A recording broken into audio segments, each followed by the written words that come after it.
that at the end of grief, confusion, and fear, there is always a new hope.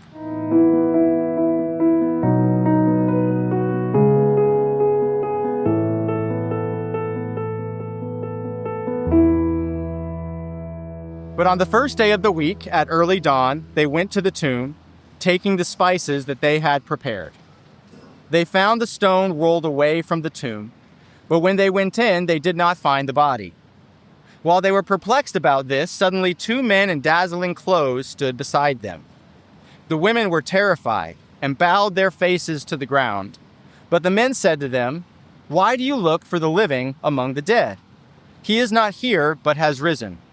Remember how he told you while he was still in Galilee, that the Son of Man must be handed over to the hands of sinners and be crucified, and on the 3rd day rise again."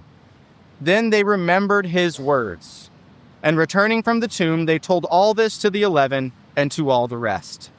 Now it was Mary Magdalene, Joanna, Mary the mother of James, and the other women with them who told this to the apostles. But these words seemed to them an idle tale, and they did not believe them. But Peter got up and ran to the tomb. Stooping and looking in, he saw the linen cloths by themselves. Then he went home, amazed at what had happened. It couldn't get worse for the women that first Easter morning. They were having a terrible, horrible, no good, very bad day. Much, much worse than Alexander's in our children's sermon, because all of their hopes had been crushed. The one that they had bet everything on had been defeated by death, and he didn't deserve it. All he did was heal and help, love God and neighbor, as we know. So they were probably wondering why this happened. How someone so good could be subjected to such hatred and injustice and violence. All their dreams were dashed. They thought that he was the one that God sent to deliver them, the Messiah, but they know what we all know, that dead messiahs can't save anybody. That people, when they're dead, remain dead. It was all over. So they're not coming to the tomb to celebrate that first Easter morning. They are coming to pay their respects to someone that they've tragically lost. That's why they bring spices. They don't bring any hope. They don't come with alleluias or he is risen indeed, as we did this morning. They come to cover the smell of death. That's what they're expecting. Their best hope is to keep the odor of Jesus' rotting body from overcoming them like their hopelessness already has. This is meant as a final act of love, but it's also meant as an act of despair, because all they stood for has been lost. Death has won. Violence has won. Hatred has won. This is why Easter is a day to remember, because it's always a surprise. Those who come expecting despair instead find something wonderful in verses 2, 3, and 4 of our reading. They find in verse 2 the stone rolled away. In verse 3, an empty tomb. In verse 4, dazzling individuals. And they experience a roller coaster of emotions that I think we're all familiar with. Our call to worship hinted at it this morning. The sense of disappointment and dreams as they approach the tomb. Never mind the fact that it's a beautiful day. Creation is not lost on what's happened. Creation knows Christ is risen, and it's participating in that. But they are perplexed, we're told. They are terrified until they hear a familiar message. It's not new. It's familiar to them because it echoes something that Jesus taught them over and over again before his death. Verse 6, these individuals tell them, remember how he told you.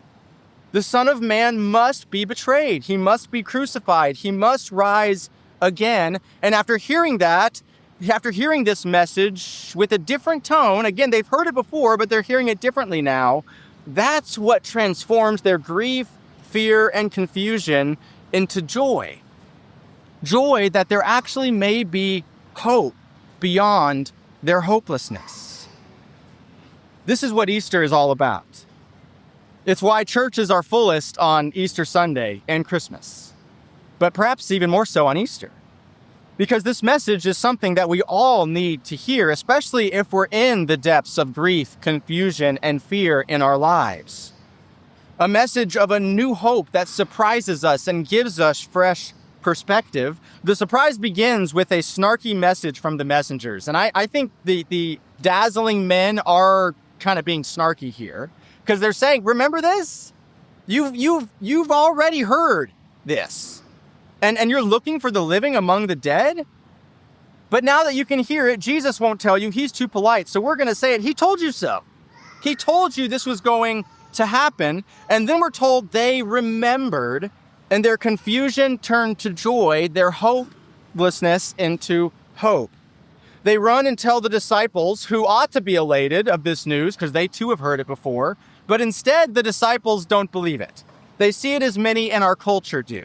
They see it as foolishness, as an idle tale. Only Peter runs to the tomb. We're told that he's amazed by what he sees, suggesting perhaps the beginnings of his awakening. Maybe he's starting to get it. But even he doesn't really get it because he went home after seeing the tomb. He didn't tell anybody about it. He said nothing to anyone. That's our story. And I want you to notice who's missing from the story. Jesus. There's no appearance of the risen Jesus in this part of Luke. And this is where I think the story connects with us today, because Jesus in his physical form is not going to show up here today. We don't see Jesus. We just don't.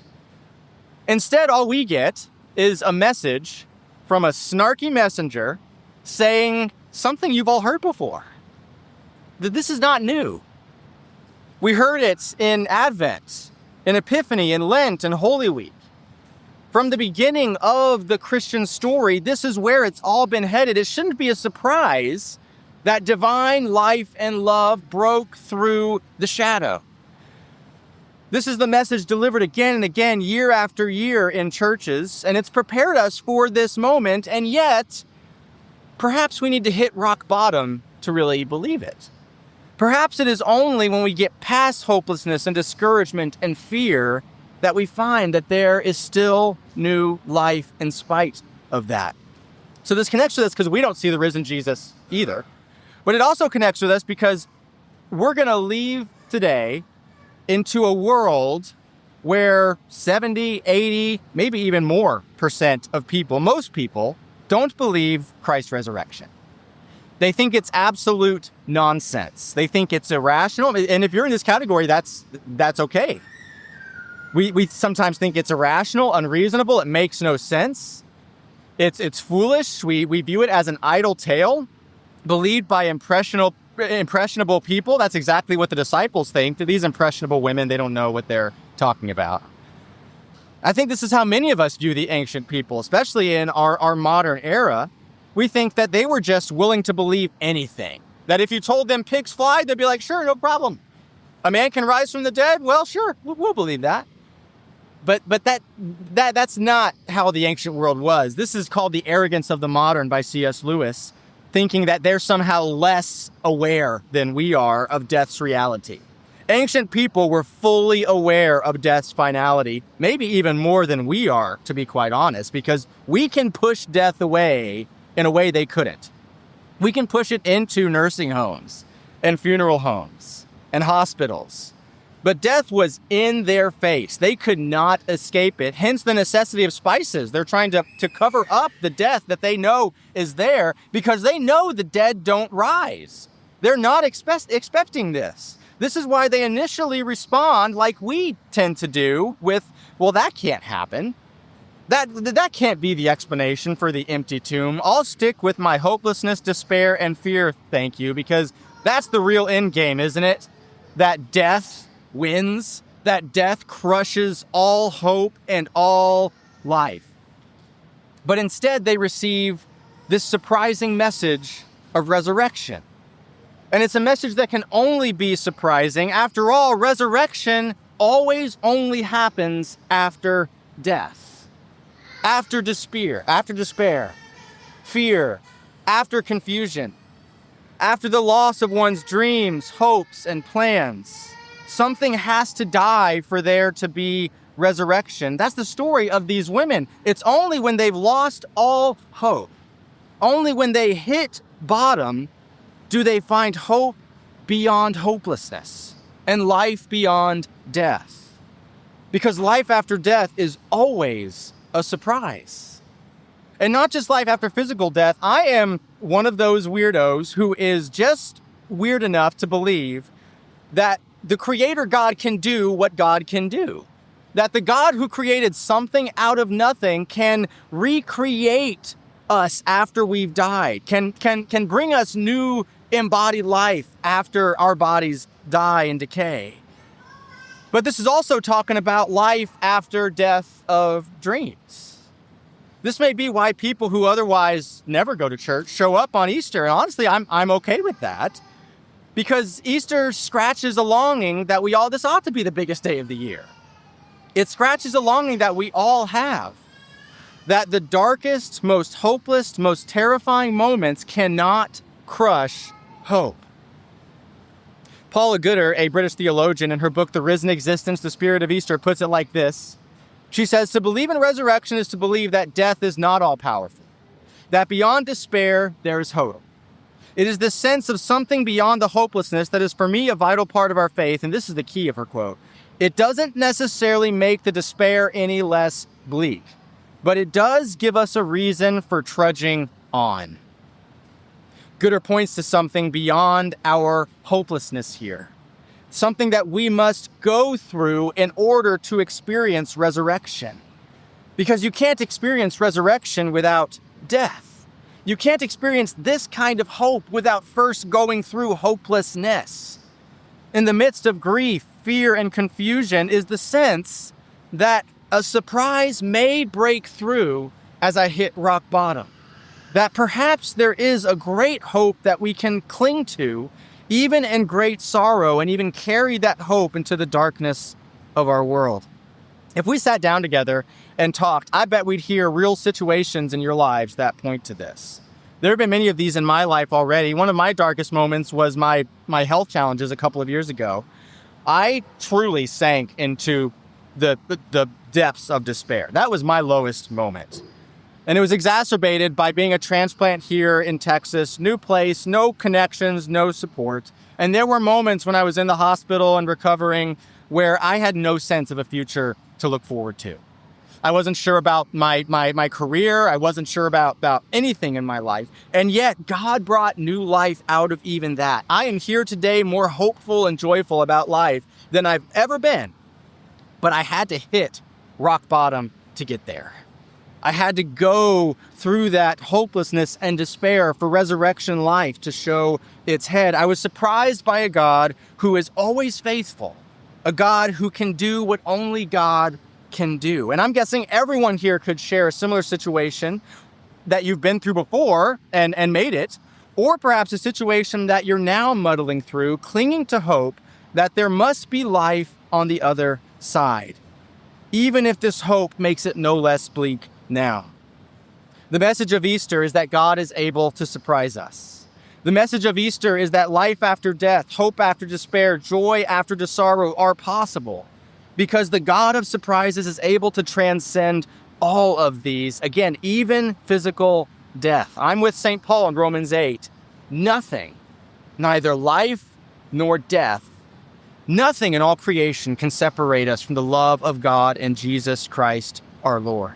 Even the greatest darkness from which there seems to be no escape, from which it seems there's no getting out of this, there's no hope, there's no future, even that is transcended by the triumphant love of God who can bring new life out of death and can help us carry hope into a dark world.